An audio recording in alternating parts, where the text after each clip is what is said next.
अयोध्या में प्राण प्रतिष्ठा की तैयारियां जोरों शोरों से चल रही है। इंडिया डेली लाइव हर रंग अयोध्या के आप तक पहुंचा रहा है। और अब मैं जहां इस वक्त मौजूद हूं, उस जगह का नाम है तीर्थ क्षेत्रपुरम। इस तीर्थ क्षेत्रपुरम को राम जन्मभूमि तीर्थ क्षेत्र न्यास की तरफ से 45 एकड़ में बनाया गया है। और यहां पर तीर्थ क्षेत्र न्यास की तरफ से आमंत्रित किए गए तमाम देश भर के साधु संतों के रुकने की व्यवस्था है। अति विशिष्ट मेहमान जो आएंगे उनके रुकने की व्यवस्था है। और 45 एकड़ में बने इस पूरे टेंट सिटी को आप टेंट सिटी नहीं बल्कि एक शहर कहिए, क्योंकि इसमें व्यवस्थाएं जो हैं उसे देखकर आपको यकीन नहीं होगा कि ये कोई एक टेंट सिटी है। राम जन्मभूमि तीर्थ क्षेत्र न्यास की तरफ से इस पूरे परिसर को डेवलप किया गया है। और यहां पर तमाम जो राम भक्त पहुंचेंगे 22 जनवरी को प्राण प्रतिष्ठा में हिस्सा लेने के लिए, उन सभी के रुकने की व्यवस्था होगी। कुल 6 शहर जो हैं इस टेंट सिटी के अंदर बसाए गए हैं, जिनके नाम जो हैं रखे गए हैं उन तमाम लोगों के नाम पर जिन्होंने राम जन्मभूमि के आंदोलन में अपनी भूमिका निभाई, जिन्होंने राम जन्मभूमि के आंदोलन में पूरी बढ़ चढ़कर सहयोग किया और जिसके कारण आज रामलला की जो प्राण प्रतिष्ठा होनी है उसकी तस्वीरें हम आप तक पहुंचा पा रहे हैं। उन 6 महापुरुषों के नाम मैं आपको बता दूं। जो पहली टेंट सिटी में शहर बसाई गई है वो है महंत अवैधनाथ जी के नाम पर, दूसरी है महंत वामदेव जी महाराज जी के नाम पर, तीसरी है महंत रामचंद्र परमहंस दास जी महाराज के नाम पर, चौथी है महंत अभिराम दास जी महाराज के नाम पर। तो वहीं 5वीं टेंट सिटी मोरो पंत जी पिंगले के नाम पर बनाई गई है। और 6ठी टेंट सिटी को नाम ओमकार जी भावे के नाम पर दिया गया है। तो ये 6 महापुरुष जिनके नाम पर इस टेंट सिटी को विकसित किया गया है। अब इस टेंट सिटी में जो पहले 4 महापुरुषों के नाम मैंने बताए, उसमें जो तमाम भारत के साधु संत 22 तारीख को प्राण प्रतिष्ठा के कार्यक्रम में शामिल होंगे उनको रुकवाया जाएगा, उनके रुकने की व्यवस्था होगी। और जो 2 बच जाते हैं उनमें जो वीवीआईपीज हैं उनके रुकने की व्यवस्था होगी। और ये जहां तक आपकी नजर जाएगी, जहां दूर तक कैमरा ये लेंस जाता है आपको दिखा पाएगा, वहां तक टेंट सिटी ही आपको ये नजर आएगी।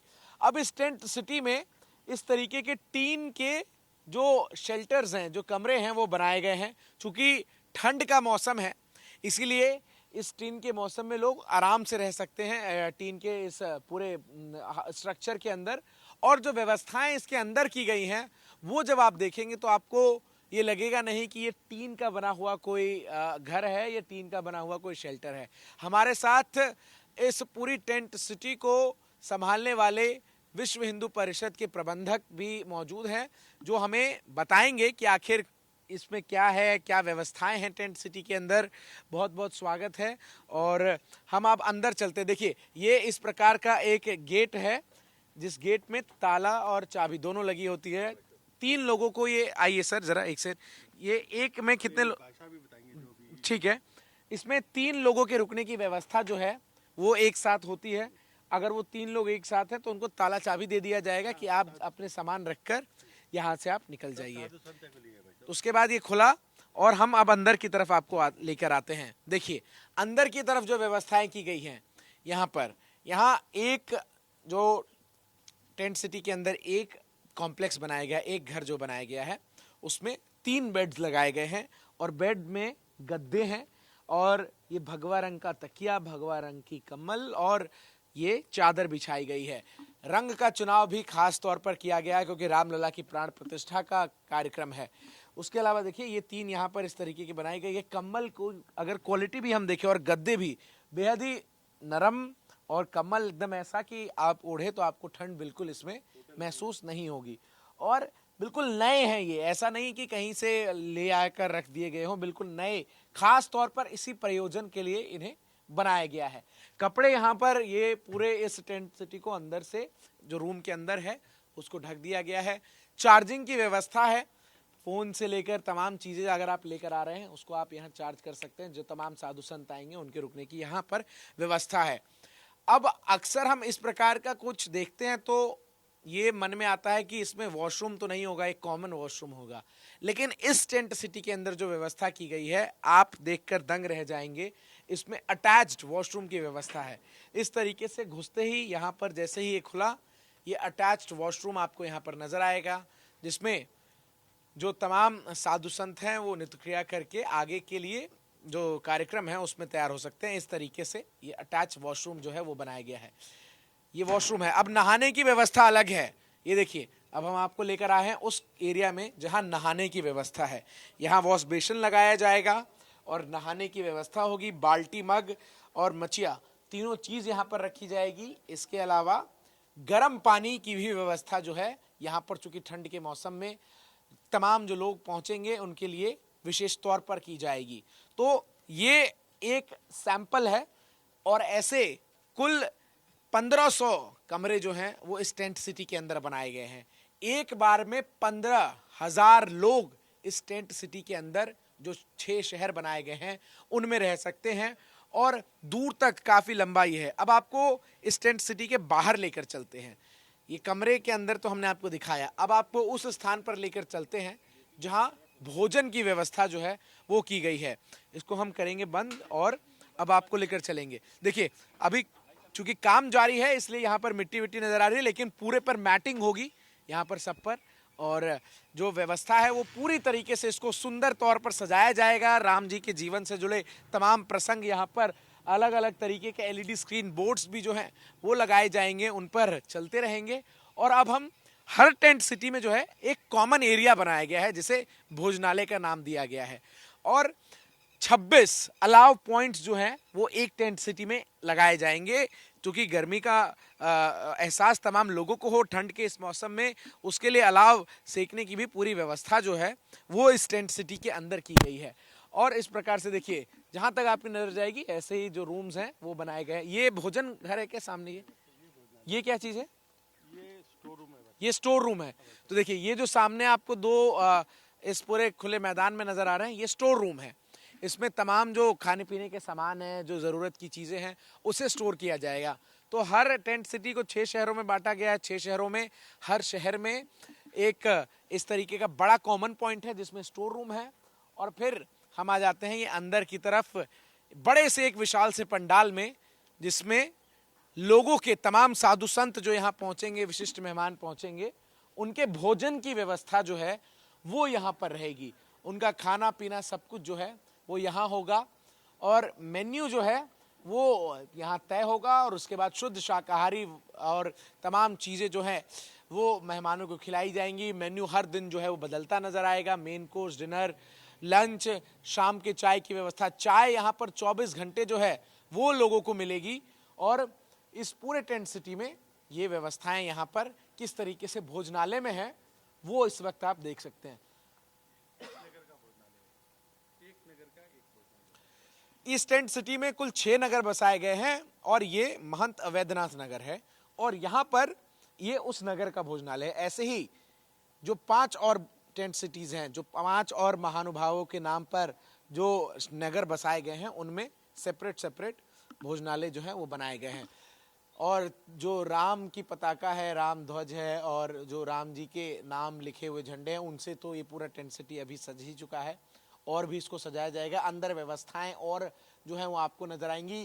कुर्सियां पर्याप्त संख्या में होंगी, जितने लोग हैं उस हिसाब से खाने के लिए टेबल, और तमाम लोगों को सर्व करके खिलाया जाएगा या बुफे होगा? बिठा कर खिलाया जाएगा। देखिए, तमाम साधु संतों को टेबल कुर्सी पर बिठा कर खिलाया जाएगा। ये नहीं कि एक बुफे लगा हो और वहां से आप लीजिए और खाइए। तमाम साधु संतों को परोसा जाएगा। एक नगर में 100 विश्व हिंदू परिषद के कार्यकर्ताओं को जिम्मेदारी दी जाएगी कि वो उस नगर का संचालन करें, तमाम व्यवस्थाओं को देखें, लोगों को खाना खिलाएं, सब कुछ करें।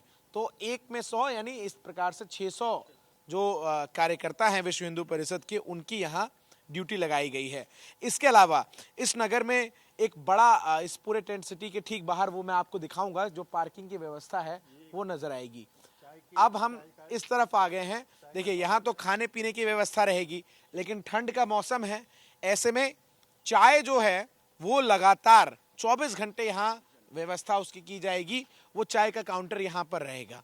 यहाँ पर तमाम जो साधु संत और मेहमान इस टेंट सिटी में रुकेंगे वो आकर यहाँ चाय पी सकते हैं किसी भी समय। किसी भी पहर आकर यहाँ पर चाय पी सकते हैं और तमाम व्यवस्थाएं जो हैं वो यहाँ पर की गई हैं और यहाँ पर वो व्यवस्थाएं नज़र आएंगी। इसके इधर भी ये कमरे ही हैं, इस तरफ भी जहाँ तक नज़र जाएगी।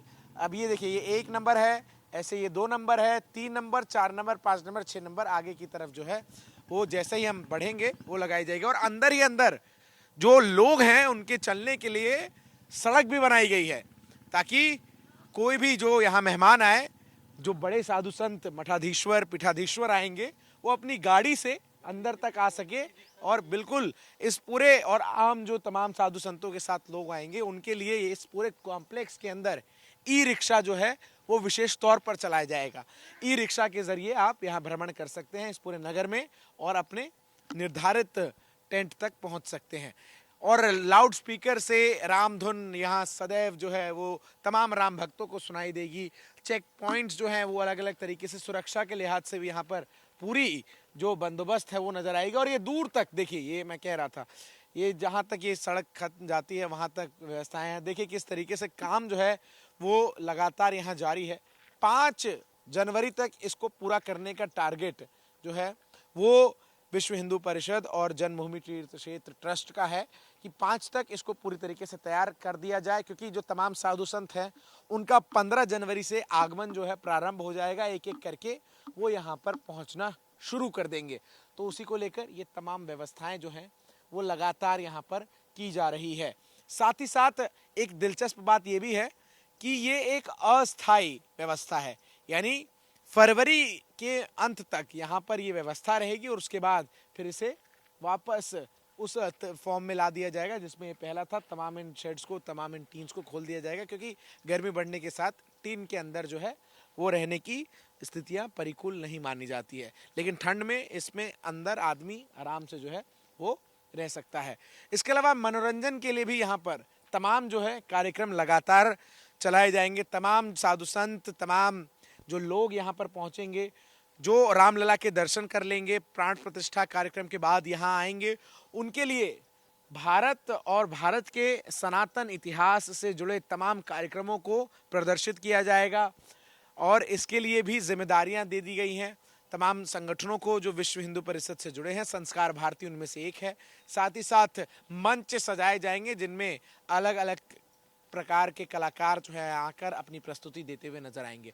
अब देखिए, ये सीधा जहां मैं आपको बता रहा था कि पार्किंग की व्यवस्था कहाँ है, तो ये बड़ा सा एक खाली क्षेत्र जो है वो छोड़ा गया है और वहाँ पार्किंग की व्यवस्था जो है वो की गई है। जो तमाम गाड़ियाँ आएंगी उनके पार्किंग की व्यवस्था वहाँ रहेगी और उन तमाम गाड़ियों के जो वाहन चालक होंगे उनके भी रुकने की व्यवस्था इसी टेंट सिटी के अंदर की गई है। जो सामने आपको नजर आएंगे टेंट सिटी के अंदर टीन के बने हुए शेड्स, उनमें इसी प्रकार की व्यवस्था जो है वो तमाम चालकों के लिए रहेगी, ताकि सबका जो ख्याल रखा जाएगा। और सबसे बड़ी बात यह है कि ये तमाम व्यवस्थाएं जो हैं वो निःशुल्क है। तीर्थ क्षेत्र न्यास की तरफ से सभी चीज़ों का खर्चा उठाया जाएगा। साधु संत महात्मा जो हैं वो यहाँ आएंगे। अब सवाल यह है कि प्राण प्रतिष्ठा तो 22 को खत्म हो जाएगी, उसके बाद क्या होगा, उसके बाद कौन लोग यहाँ आकर रुकेंगे?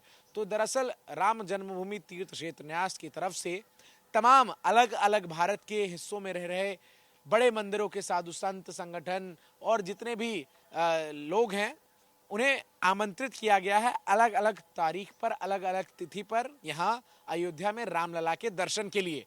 और उन सभी के रुकने की व्यवस्था जो है यहाँ पर होगी।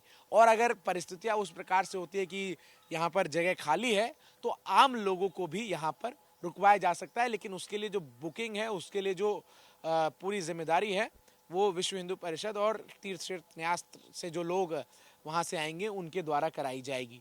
तो ये पूरी टेंट सिटी है जिसे विकसित किया गया है 45 एकड़ के इस बड़े से स्थान पर, और तीर्थ क्षेत्रपुरम इसका नाम है। और यहाँ पर क्या तैयारियां हैं वो हमने आपको दिखाई। अयोध्या लगातार प्राण प्रतिष्ठा को लेकर सज धज रही है। तमाम साधु संतों के रुकने की व्यवस्था कहाँ है ये हमने आज आपको दिखाई। वीडियो जर्नलिस्ट सनी महेश्वरी के साथ मैं चंदन भारद्वाज, इंडिया डेली लाइव के लिए अयोध्या से।